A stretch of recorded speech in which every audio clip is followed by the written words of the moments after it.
Goodness gracious, yep. Oh, I know we got more to do, but I am just tired. I look all right. All right, I haven't been myself lately. So, all right, 3, 2, 1. Hey everybody, it's a Squirrel Report, and my name is Clark Pickens. I'm the head nut here at friendsofsquirrels.org. This is the show where we give you the old ins and outs and going on here at my squirrel refuge with my nephew Skip over there running the camera, and he of course helps me out around here. If you like what we're doing around here, you go ahead and like and subscribe to these videos, and you get them whenever we put one out. So squirrel count, we had a surge. We're back up to 65, so that is that's good. Those aren't our highest numbers ever, but that's a nice healthy refuge. In fact, we had to order extra food this week, so that's always a good sign when you gotta order more food to take out to the little fur babies out there. So yeah, 65, that's good. But the real thing we need to talk about this week is the tree falling down, and we had a windstorm, and it was good golly, it was loud. It was some creaky winds, and we had a tree come down. Well, most of it was just a top of the tree, not the whole tree, but just the top of it came down. It took out part of the fence, and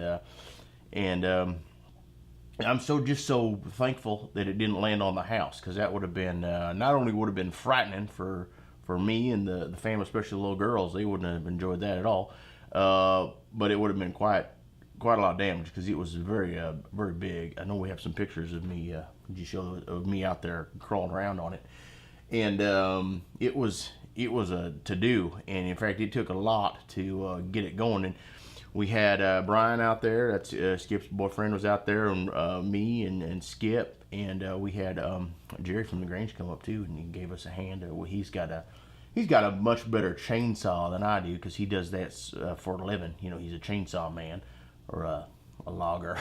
Chainsaw man. He'd love it if I called him that. Hey there, chainsaw man. Anyway, Jerry has a chainsaw.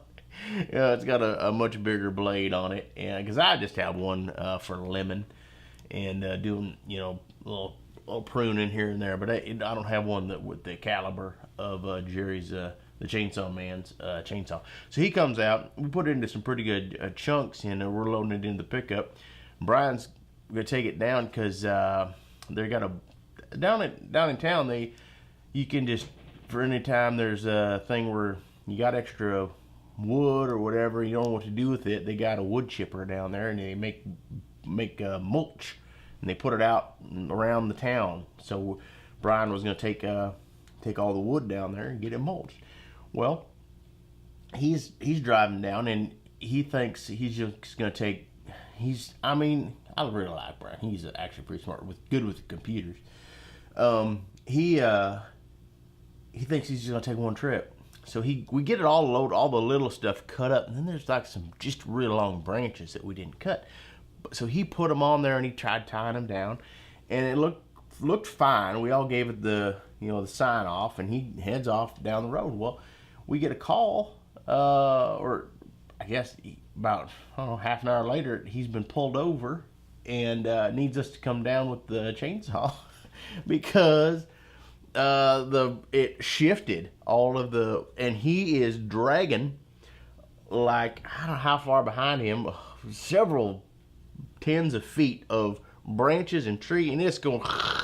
He don't even know it. He don't even know what's going on, and he goes by the police, and the police pull him over. Evidently, there are branches from, we could follow the trail all the way down. It was like a gingerbread trail all the way down. We just follow the branches all over, so we're picking up the big ones on our way down.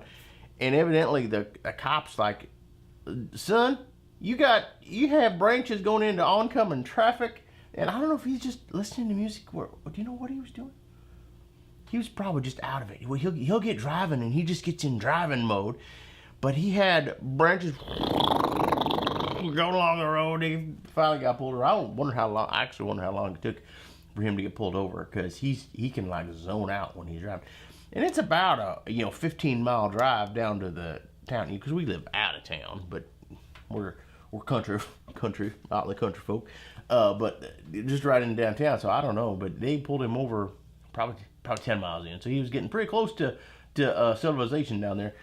And yeah, funny story. They actually didn't even give him a ticket. They just gave him a warning and made him stop for us to come down and pick it up. So we actually, Jerry came down and chopped a whole bunch of that up and left it on the side. Went down, took that first load to the wood chipper, and then came back, picked it up, did the 2 trips that we should have done it to begin with. But anyway, God bless Brian's heart. I love him to pieces, just like he's my nephew, but he kind of gets, I don't know if we're gonna be letting him drive the truck anymore like that. But anyway, we have a sponsor. Oh yeah, we do. Sack of corn cobs. Everybody needs a sack of corn cobs, and we got a great sponsor that we work with. They supply us with all of our corn, and it's high quality corn. Very good for the squirrels. Well, not good for the squirrels. It's okay. It's not something we feed them all the time, but they love it as a treat, and so we put it out as a treat. Like back when it was snowing or whatever, we put it out, and I put it out sometimes in the hot summer. But anyway. Great corn. If you're interested in doing corn, or if you've got the little picnic table that takes them, this is great for that because it lasts forever. This one's been on my desk probably for a couple years. But yeah, it still looks the same as it did on day one. So anyway, if you want to get yourself a sack of corn cobs, you can head on over to friendsofsquirrels.org/sponsors. You get a list of all of our sponsors. They're all of the products that we recommend and that everyone that we love. So you can go check those out. And thank you. If you want to get in touch with me, ask a question, you have a squirrel problem or issue, you can call me. Call me on the old, leave a voicemail. Unfortunately, my phone, I think, is dying. I need to get a new one. But you can call me 503-438-7775. Or I'm on Twitter. Well, me and Skip, we run the Friends of Squirrels Twitter account. And that is @FOSquirrels. So, yeah, there you go. Thanks, everybody, for checking us out and subscribing and sending your notes. We really do appreciate that. And helping us with our cause that we're doing here and keeping these guys healthy. So, thank you. Well, that kind of picked me up, actually. I get all perky when I talk about this stuff. So.